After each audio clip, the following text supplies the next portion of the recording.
Bueno, a partir de ahora entonces empezamos a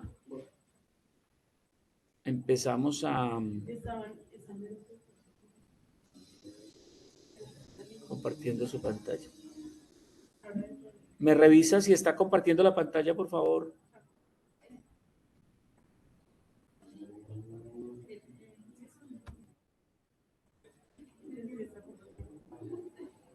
¿Está mostrando la pantalla en la grabación?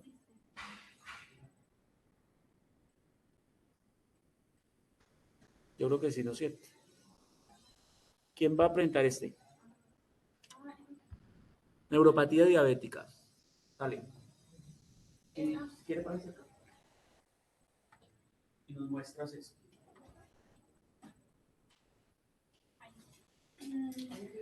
Bueno, el artículo que hoy voy a realizar es sobre neuropatía diabética asociado con síntomas ansiosos.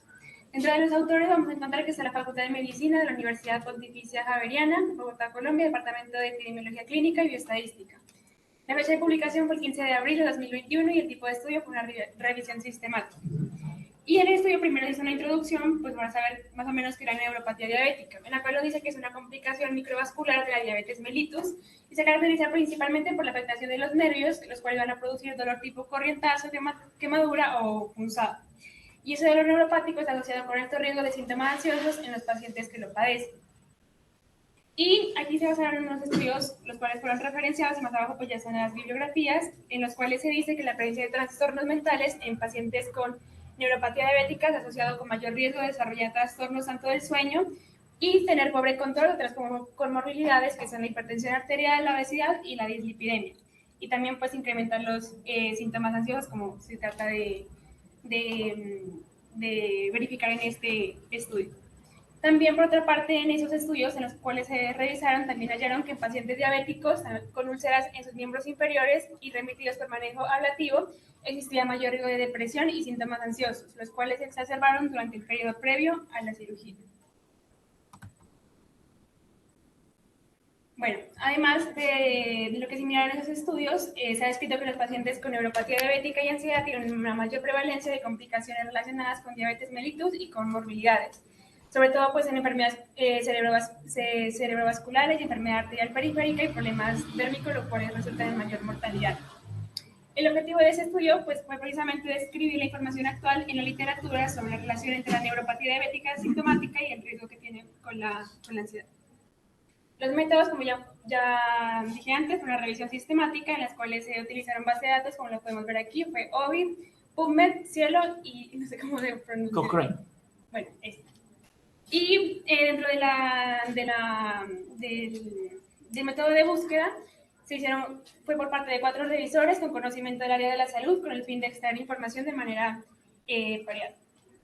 Y dentro de la búsqueda, pues están los siguientes términos, que fue neuropatía diabética, pie diabético, ganglio de la raíz dorsal, complicaciones de la diabetes, trastorno de ansiedad, angiopatía diabética, microangiopatía diabética, neuropatía diabética, evaluación de la ansiedad, complicaciones de la diabetes y manejo de la ansiedad. Y pues esta información se limitó a estudios realizados en humanos y también se utilizaron estudios en inglés, en español y en portugués.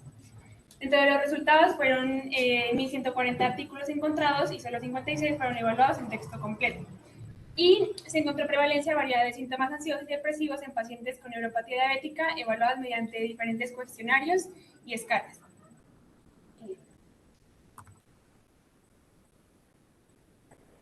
Bueno, en cuanto a todo lo que se revisó y todos los estudios, se encontró lo siguiente, en los cuales la ansiedad estaba relacionada y trastornos del sueño estaban relacionados con un control inadecuado de la glicemia.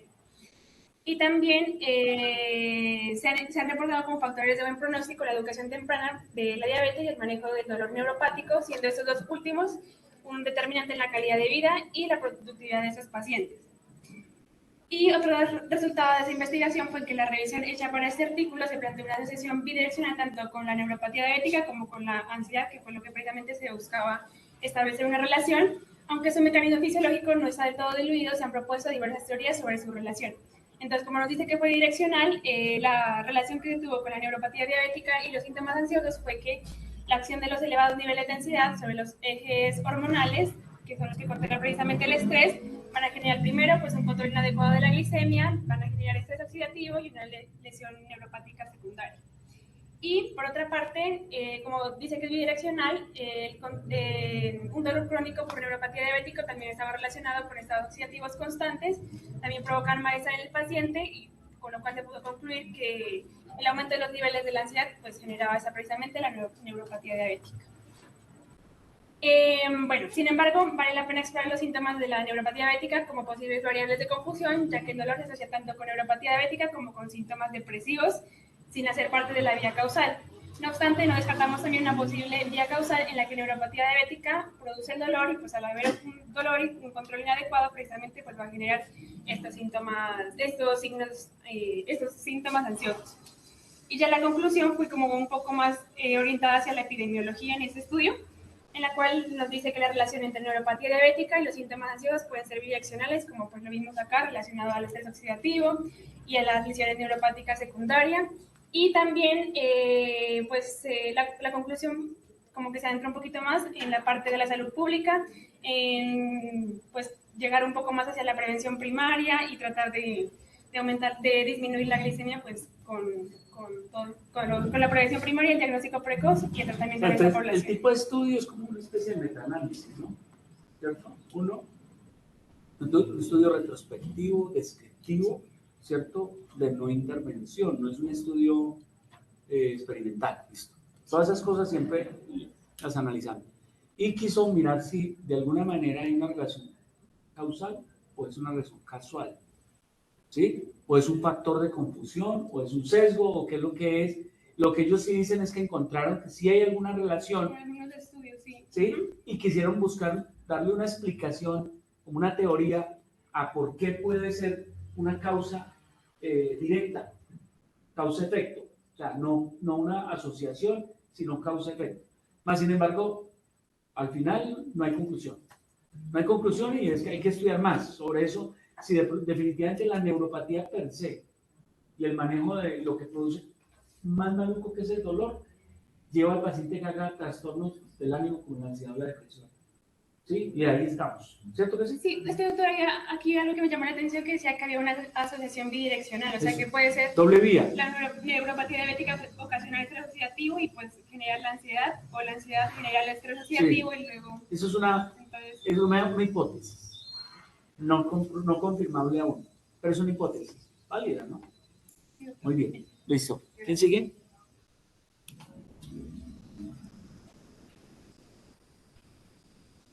Segundo artículo. Listo, creo que es este. Dale.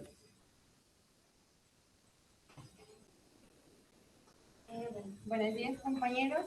El artículo del que ya les voy a hablar es el comportamiento de estilos de vida saludables, biomarcadores, mediadores y riesgo de complicaciones microvasculares entre individuos con diabetes tipo 2. Es un estudio de corte en personas que ya tenían diabetes.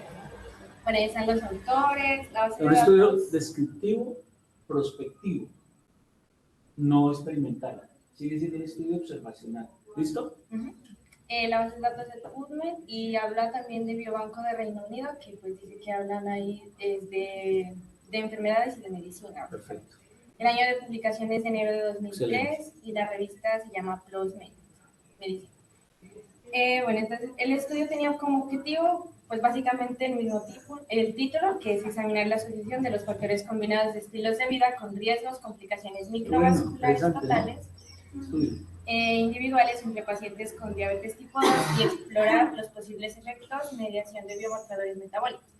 Pues ahí dice que se incluye a 15.104 pacientes con diabetes sin complicaciones ni micro ni macrovasculares. En estilos de vida, lo que asociaron ellos fue el tabaquismo no actual, la circunferencia de cintura adecuada, que en mujeres fue de 86 y en hombres fue de 90. La actividad física regular, la dieta saludable y el consumo de alcohol moderado. Entre las muestras tomadas, pues lo que fue es la hemoglobina glicosilada, el perfil lipídico, la función hepática en bilirrubina total, la función renal por creatinina, el recuento de células blancas y el índice de la presión arterial. La puntuación de esta se daba dependiendo del número de las cosas que se dieron en los estilos de vida y que ellos adaptaban. Por ejemplo, si ellos solo tomaban 3 3 que se asemejaban al estilo de vida, entonces daba un resultado, o sea, la puntuación era 3. Y si tomaban 4, pues ya era de 4, bueno, y así. El que mejor, o sea, el que no tenía las complicaciones microvasculares eran los que tenían una puntuación de 3 a 4 asociada con los estilos de vida. Y ya pues los que tenían menos de 3 de estos factores de estilos de vida, pues ya eran los que tenían complicaciones microvasculares. Y ya pues en cuanto a los resultados, pues fue un estudio que se realizó por 8 años y ocurrieron en total de los 15.104, 1.296 casos con complicaciones Menos del microvasculares. 10% tuvieron complicaciones, ¿no? Menos del 10. Sí.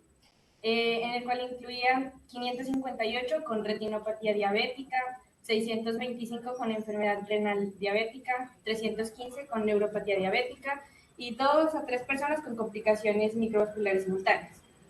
Y aquí pues decía que la hemoglobina glicosilada fue la que tuvo relación con las complicaciones microvasculares, o sea que esa fue la que se relacionó con la retinopatía diabética.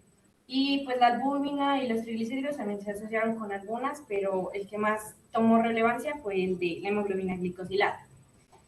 Y ya pues la adherencia al tratamiento, la adherencia a un mayor número de comportamientos de estilos saludables se asocia con menor riesgo de retinopatía, enfermedad renal diabética, neuropatía diabética y complicaciones microvasculares. Y esta era debido a que pues ya las personas que tenían de pronto unos malos estilos de vida y ya empezaban a tomar los estilos de vida los que se dieran, ellos ya empezaban a mejorar la función renal, hepática, empezaban a disminuir la hemoglobina glicosilada, entonces pues habían unos que sí tomaban en cuenta eso y mejoraban y habían otros pues que no hacían esto y pues empeoraban incluso más la enfermedad. Y pues ya en cuanto a los resultados, pues lo que se obtuvo fue que ahí están los hombres blancos, altamente educados, horas recomendadas para dormir y con un nivel de hemoglobina glicosilada baja, fueron los que tuvieron menos prevalencia para tener complicaciones microvasculares. Porque también en el estudio decía que se miraba, o sea, si es que ellos básicamente si tenían como las posibilidades económicas para comprar, por ejemplo, las frutas, las verduras, o bueno, todo lo necesario, por ejemplo, para tener en cuanto a la educación, en cuanto a la alimentación. Hubiera sido bueno saber el porcentaje y la prevalencia en cifras absolutas. Debe tenerlo, ¿no? Sí, sí. El estudio más grande hecho en diabetes en el mundo, que además es del Reino Unido, se llama UCAPEDES, UCAP Reino Unido, es el estudio más grande de más tiempo, parecido a esto, una cohorte, y básicamente muchas de las conclusiones del estudio es ¿a quién le va mejor? Al que está mejor controlado. Y la diabetes mejora en diferentes porcentajes, ahí sí hablan de un 25, un 35, en complicaciones microvasculares, porque son microvasculares. Lo que no se ha podido demostrar con cifras grandes son las complicaciones macrovasculares. ¿Qué tanto impactan? Eso quiere decir que la diabetes siempre se complica, que la diabetes siempre da complicaciones macrovasculares. Lo que más impacta a uno con el control de la diabetes es complicaciones microvasculares, la retinopatía, la neuropatía y la nefropatía. Muy bien, ¿listo? ¿Quién sigue? ¿Ya lo tienes acá? ¿Ya estaba? Yo le coloqué el caso clínico. Caso clínico, perfecto. Muy bien, listo, perfecto, muy bien. Buenos días, les voy a presentar el artículo. Se llama Cambios en el sistema nervioso central en la neuropatía diabética. La revista fue de PubMed, este fue publicado el 29 de julio del 2023 y los autores son Yurai Zhang, Donggoing Jian, Xianyue Xuan y Choi Chen. Bueno, entonces dice, ellos hacen primero una introducción hablando sobre la neuropatía periférica diabética. Dice que esta es la más común y tiene diversas complicaciones en la diabetes y afecta aproximadamente al 30% de las ¿Pero cómo se llama el estudio? Cambios en el sistema nervioso central en neuropatía diabética. Ya. Bueno, dice que la neuropatía diabética periférica... Un nombre, así se llama, ¿no? Sí, un nombre como... Yo pienso que los nombres de los estudios, ¿cierto? Más precisos. Sí, señor. Más precisos. Bueno, dice que este afecta principalmente aproximadamente al 30% de las personas con diabetes y a más del 50% de los diabéticos mayores de 50 años. Se presenta principalmente con déficits sensoriales simétricos en las extremidades inferiores, como el entumecimiento, el dolor y la anquilosis, que decía que era la limitación del movimiento de la mandíbula. Y la mitad de los pacientes pueden ser asintomáticos y si no se reconoce a tiempo también y no se cuidan, preventivamente los pies pueden correr el riesgo de sufrir una lesión o de correr pues, el riesgo de las amputaciones.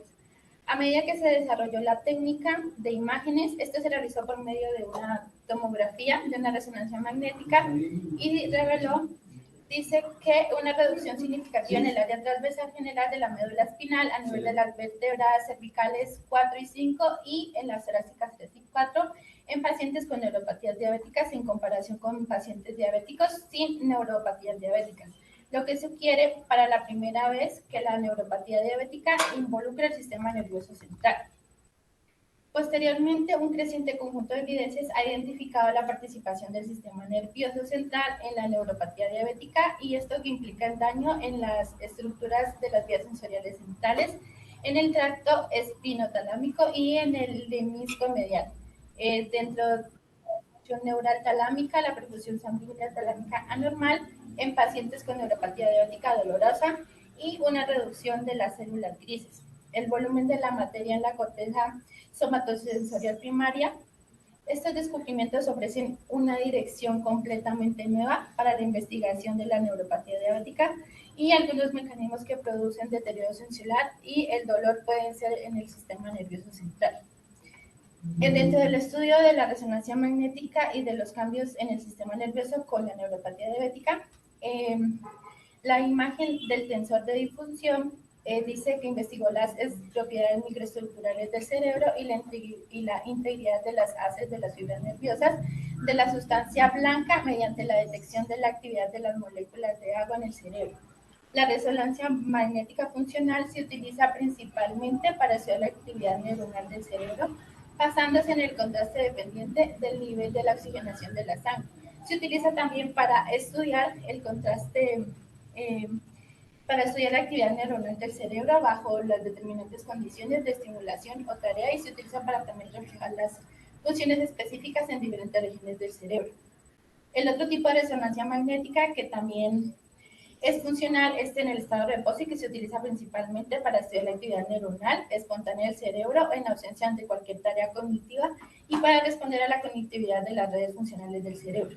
A medida que se realizó la resonancia dentro de la médula espinal, encontraron que en el desarrollo de la resonancia existe cada vez más evidencia de las alteraciones centrales en la neuropatía diabética al comparar un paciente con neuropatía diabética con pacientes sin neuropatía diabética.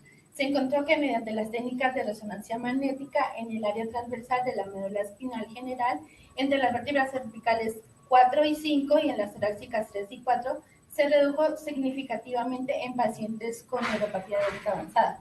Para aclarar más el alcance, dice que la médula espinal, en las primeras etapas de la enfermedad, se estudiaron los cambios en el área transversal de la médula espinal en pacientes con neuropatía diabética subclínica y encontraron que los pacientes con neuropatía, incluso aquellos en la médula espinal más baja que los controles sanos y en los pacientes diabéticos. Esto sugiere que la atrofia de la médula espinal, que implica la pérdida neural de las sensoriales primarias y conduce a la transmisión anormal en las señales sensoriales. En las vías axonales también encontraron que hay también una disfunción de las vías de transmisión sensorial en pacientes con neuropatía diabética y utilizan potenciales evocados somatosensoriales y alcanzan una disfunción dependiendo del grado de la neuropatía periférica. ¿Hay que ser el menisco medial?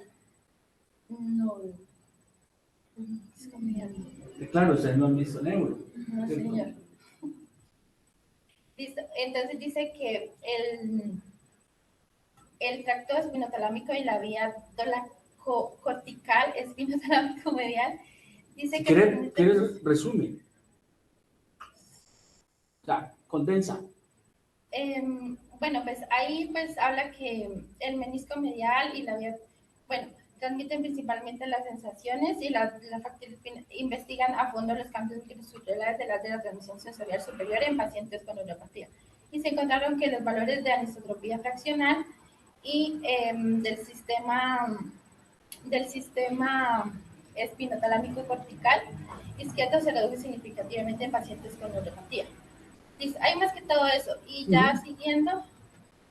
También uno tiene una forma de llevar sensibilidad desde la médula espinal, primero desde el tejido periférico a la médula espinal. La médula espinal, uno tiene unas vías que se llaman los cordones posteriores. Los cordones posteriores son los que básicamente perciben lo que es el tacto profundo, tacto discriminativo y sensopercepción. Los cordones posteriores. Y esos van a unos fascículos que están en la parte superior de la muela, que es el fascículo gracilis cuneatus. Y después suben como lemniscos, porque además reciben todo lo que son las vías para el dolor, tacto, superficial y eso, que vienen por las vías que llaman espinotalámicas, la espino al tálamo. Pero antes de eso, transitan por unas zonas que se llaman, que llevan la vía sensitiva, que son los lemniscos.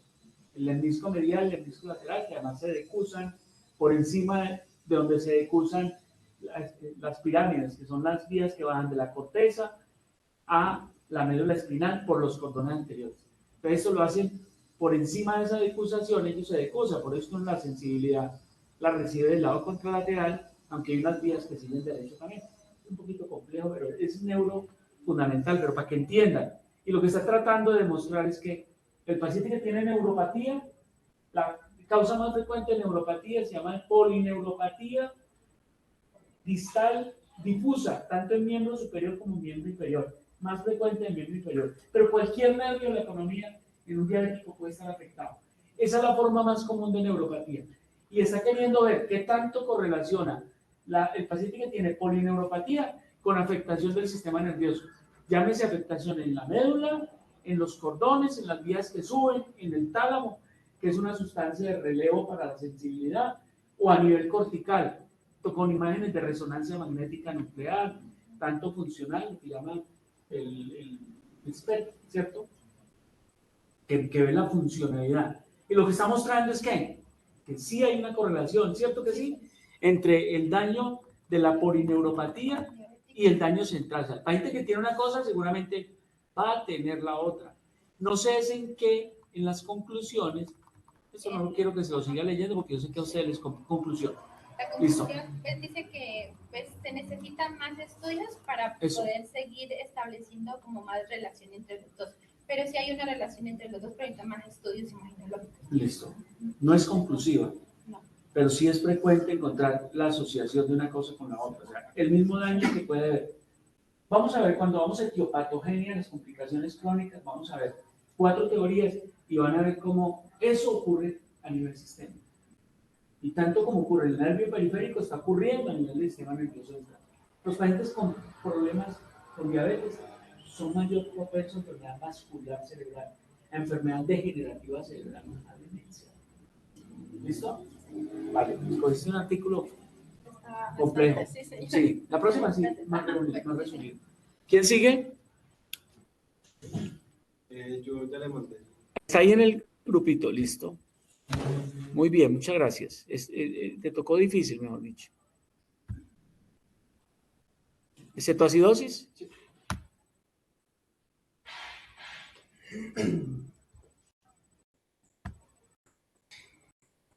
Listo, vamos con el caso de cetoacidosis.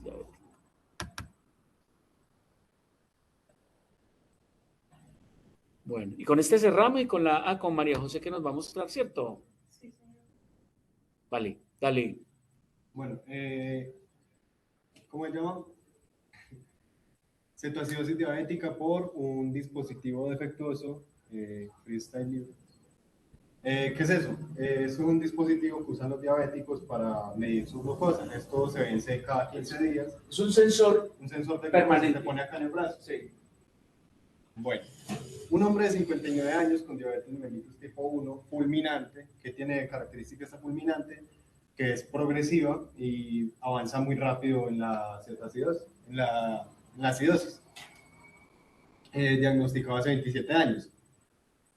Él presentaba ya neuropatía y era tratado con insulina hace 4 años y hace 4 años había empezado a usar este dispositivo. Bueno, aquí ya lo expliqué.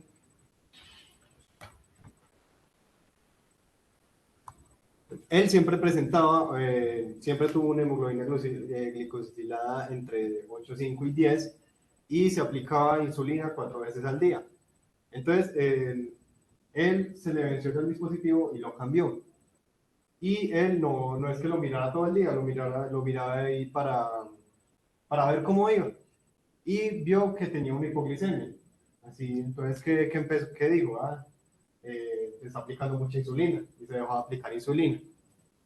Y entonces, ¿qué pasó? Al otro día se empezó a sentir cansado, sin apetito, y comió y se aplicó un poquito de insulina, para ver cómo le iba.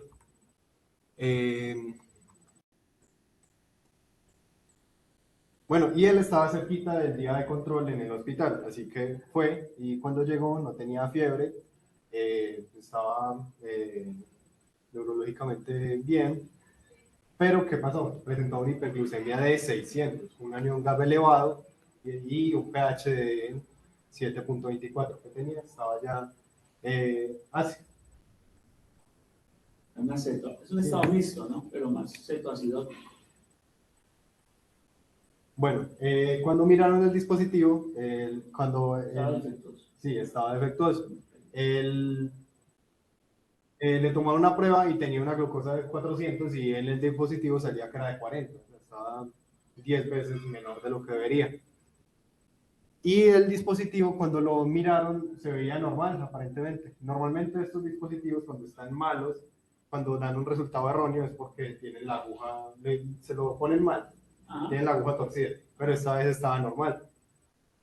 Y uno que saca de conclusión de esto, que es muy importante educar a las personas sobre que esto pueda pasar, porque, como ven, un peligro. Sí, Un peligro. Uno lo ideal es, y sobre todo con ese freestyle nos lleva muchos años. O sea, es una manera de que un paciente, en vez de estarse chuzando, le pongan subcutáneamente eso y esté sensando la biometría, y incluso eso va, creo que a un lector y le va mirando, pero puede tener errores, o mala colocación, o la pila mala, o defecto. Entonces, también, ¿qué es lo ideal? Al paciente hay que recomendarle que tenga un glucómetro a la mano y cada determinado tiempo se esté correlacionando una cosa con la otra. Pero mira el riesgo. Sí, Le dio, digo, no, bajemos la dosis de insulina y el paciente hizo una descompensación. Es un estado mixto. Muy bien, muchas gracias. ¿Listo? Sí, doctor. Vamos a hacer, cerramos acá. ¿Cierto? ¿Dónde está dejar de compartir? Detener uso compartido. Listo. Detener. Y tú nos vas a